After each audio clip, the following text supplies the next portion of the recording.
It's May 23, 2025, and this is the Room Now podcast. Hi, I'm Dr. Jack Cush, executive editor of RoomNow.com. This week on the podcast, the vagus nerve steps up in RA, or does it? Yet another way of diagnosing neuropsychiatric SLE, and dare I, should I, would I throw a damper on the CAR-T cell excitement? But first, let's talk about methotrexate. Methotrexate was the topic of a New England Journal report. That makes rheumatologists happy. We love methotrexate. Anything makes methotrexate. What about when it's in pulmonary sarcoid? Are you just as interested? Well, you should be. I think sarcoid is a disease that rheumatologists should be managing. My experience is that many are managed by pulmonary, but I don't get that pulmonologists love managing sarcoid. And maybe it's because of the drugs, steroids and methotrexate and others. But anyway, there's a New England Journal report this week of an open label 138 patient trial of patients with active pulmonary sarcoid who are untreated, who are randomized to receive either methotrexate or placebo, with the primary endpoint being 24 weeks. And the study was designed as a non-inferiority trial. Is methotrexate as good as prednisone as first-line therapy in pulmonary sarcoid? And this study showed at week 24 it was non-inferior to placebo, with a mean change in forced vital capacity of minus 6.7 versus minus 6.1, not significant within the margins of non-inferiority. So that was why it's a New England Journal report, because historically, I think patients are given high-dose steroids, and then it's decided about whether we use methotrexate second line, and maybe because it's more toxic. But this basically says it's actually as efficacious when used initially. And as far as toxicity, not much difference, but the difference being not much difference numerically in side effects, but the profile is different, with the drugs being different. With prednisone, more weight gain, more insomnia. With methotrexate, more fatigue, nausea, and LFT elevation. Things we can deal with. But I think this is an important trial. On the tails of this study was another systematic review and meta-analysis looking at a number of drugs being used, mainly biologics being used for sarcoidosis, mainly pulmonary sarcoidosis. And mainly I think the big home run, if there was one, and I was always not sure about this, was that infliximab has modest efficacy for pulmonary sarcoidosis. And actually, that is kind of my opinion. I think that TNF inhibitors may not be great in pulmonary sarcoid. They are probably better at ocular sarcoid and arthritis sarcoid. And then in this meta-analysis, they did talk about limited evidence for the efficacy of adalimumab, tofacitinib, and I'm going to struggle with this as the drug that I don't know, efzofitimab, EFZOFITIMOB. It's a neutrophilin or NRP2 targeted drug that NRP2 has been found in the lungs of patients with inflammatory disease, especially sarcoidosis. Efzofitimab has been studied in pulmonary sarcoidosis and in ILD associated with scleroderma.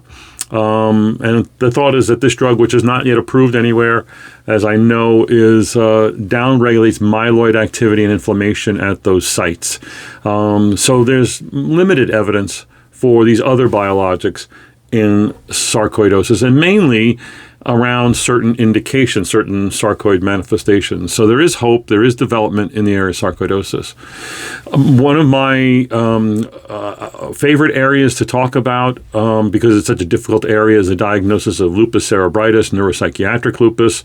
I'm hoping we can have something on that on the website before the end of lupus month is out, but I found this nice report about assessing neuropsychiatric lupus using new high-tech imaging. These are 3 Tesla 3D contrast enhanced vessel wall imaging I'm not aware of this or where this is available, but it's obviously high tech. It's 3 Tesla. I mean, that's like 11 on the scale of sound, right? Let's dial it up to 11. It's better than 1.5 Tesla. So in this study, they compared 47 patients who had neuropsychiatric lupus by criteria against 42, or maybe it was 52, lupus patients who did not have neuropsychiatric manifestations. And they found in the study that intracranial vessel wall lesions were enhanced twice as commonly, or a twofold increase in the vessel wall positive lesions in patients with with neuropsychiatric lupus. The area under the curve was 0.78, the sensitivity 60%, specificity 80%. I like that specificity, although the population they tested it against is kind of small. But, we're struggling to make a diagnosis of neuropsychiatric. They come in and they're crazy. They come in and they're psychotic, having seizures, have cognitive dysfunction, have the worst headache they've ever had. And how do you know it's not other disorders and whatnot? I've always taught, because 40 years has taught me, and I worked in a center at Parkland and Dallas County Hospital where we had tons of lupus. I mean, just tons. If a lupus patient gets admitted to the hospital, it's more likely they're admitted to the hospital for non-lupus reasons, which is not the way the house staff thinks about it. They always think, it must be lupus. That infiltrate on chest x-ray must be lupus pneumonitis or alveolar hemorrhage. No, it's more likely a pneumonia, dude. But it's different with the brain and neuropsychiatric manifestations. If they're admitted to the hospital with potential neuropsychiatric, it's more likely to be neuropsychiatric than it is due to comorbidities like infection and uremia and all the other things or drugs that can affect brain function. But how do you diagnose it? In my opinion, I'm giving you a mini lecture here now, it's a lymphocytic pleocytosis. And I don't really care about protein or glucose because they're not really helpful. I do IgG index and Q-albumin, and those are helpful. The Q-albumin should be modestly elevated in about 50%. That's between 9 and 15. The Q-albumin is a measure of blood-brain barrier intactness, and it's mildly affected in lupus, but majorly infected with vascular events and meningitis. So instead of being Q-albumin of 11, it's a Q-albumin of 45 or 112. That's not lupus cerebritis. And then the IgG index is elevated, and then you have to make modifications to the IgG index depending on what the Q-albumin is. It's complicated. But maybe an imaging test. All of you like to do imaging as a tool for diagnosing this. Imaging's got problems with sensitivity and specificity. This imaging might be good. Let's move on. Infusion-related reactions, injection site-related reactions. A study from one center, 1,800 patients, showed that these occurred in about 10% of individuals, 9.7. It was more likely, and I don't really get this associations, but it's out there. They studied it. We got to look at it. It's more likely that you get injection or infusion reactions if you're younger, if you have secondary Sjogren's, if you had prior leflunomide therapy. What?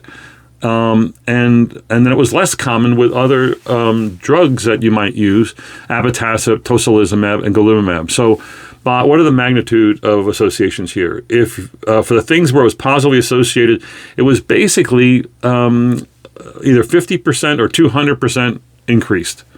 For things where it's less common, ABA, toci, and golimumab, it went down like about 60 to 70%. Interesting. So that means most of the injection site reactions are going to be related to what?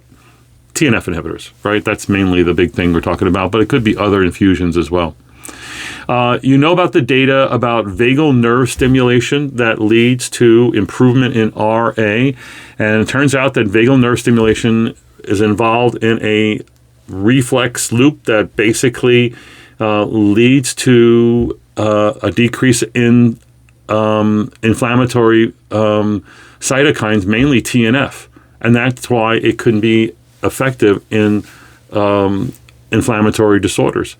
The issue here, however, is when it was first studied, reported by Mark Genovese in an uncontrolled open-label trial. It looked really exciting. It looked really good. But they were at the beginning of the technology as to how you stimulate the vagus nerve, and that was a problem. When they went into a phase 2 trial, it didn't look good at all. But they've continued to work on the technology, and the more recent trials look promising, but they're still only phase 2, in my opinion.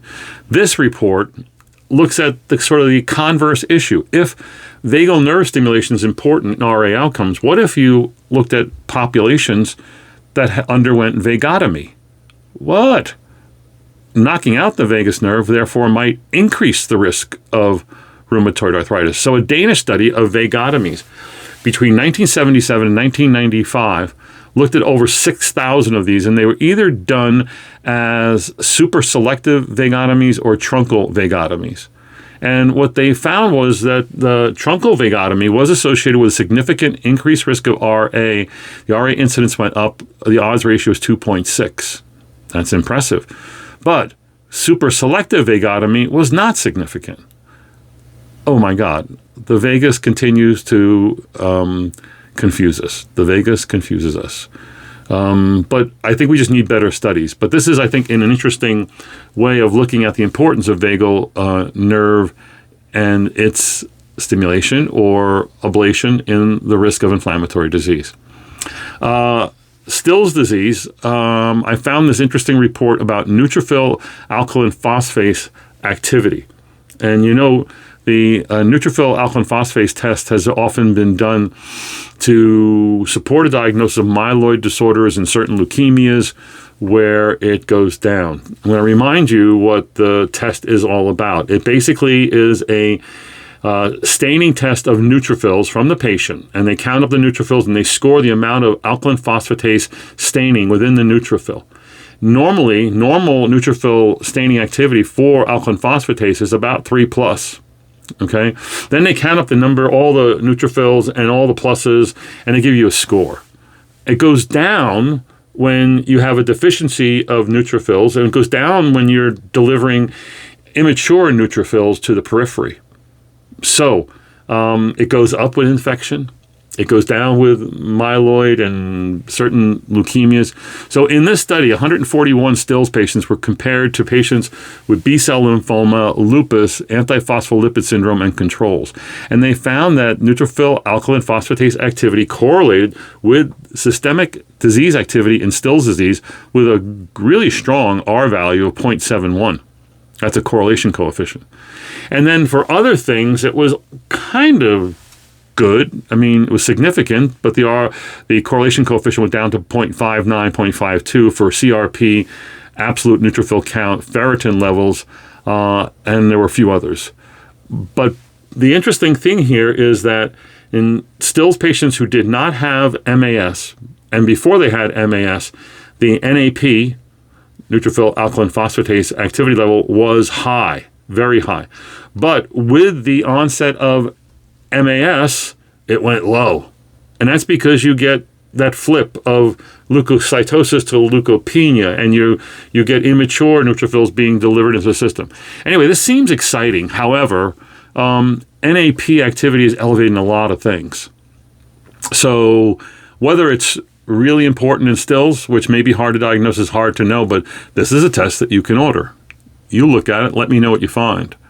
There was a nice review article on therapies targeting the NLRP inflammasome, which is basically the key driver to the initial innate immune response that delivers an abundance of IL-1 and IL-18. It's seen in Still's disease. It's seen in other autoinflammatory conditions, also gout, neurodegenerative disorders.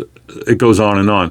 Hence, targeting and treating inflammatory disease by targeting NLRP3 is great. There are a number of drugs that are in trials.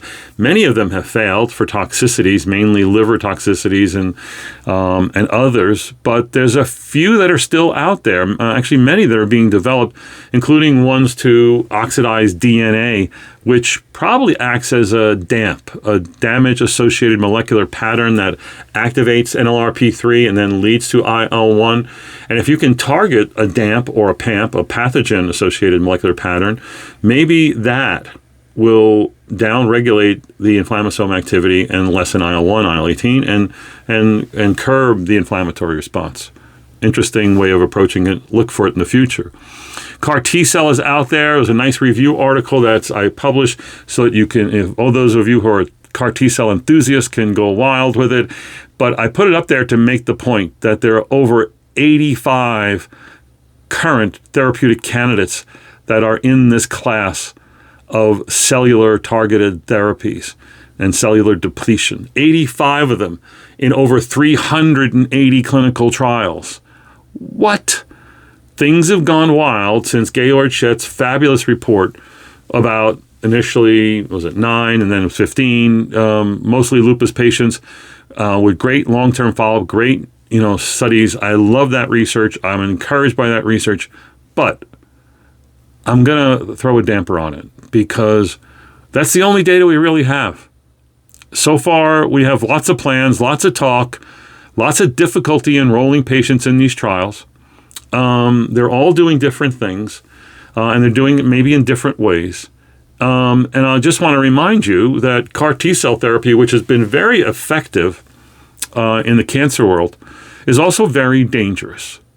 Now, of course, we're talking about cancer patients who have high morbidity, high mortality, and adverse event rates in that population for any drugs that you use is going to be very high.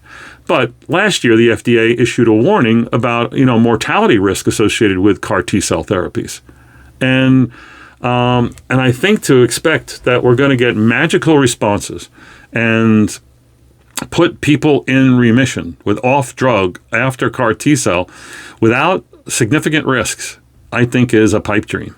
I think you got to wait on the data. We've talked about a lot of studies in lupus, for instance, that look great in early studies and even in phase 2. And then how many of them have made it past phase 3? I mean, again, these disorders are really hard to manage. And these aggressive therapies, while promising, need to be tested in phase 3. We're waiting for that. Talking about autoimmune vitiligo affects up to 2% of the population globally, more in blacks and Hispanics than white, more in women than in men. The prevalence has increased in vitiligo over time and adds to that increasing prevalence of autoimmune disease in society. A nice review article we posted for you says that steroids are most frequently prescribed. I didn't think that they worked in vitiligo, but it turns out there's data about when it's used early that they have a role. But there's a lot of other therapies that have been tried in vitiligo, most of which have not looked great. But if you are interested in this, look at that report. Periprosthetic femoral fractures are a complication of hip replacement.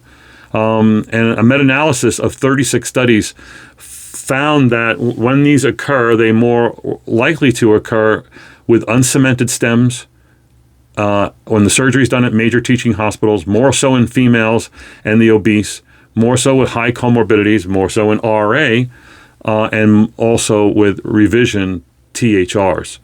It turns out that osteoarthritis was somewhat protective, lowered the risk of periprosthetic femoral fractures by 49%.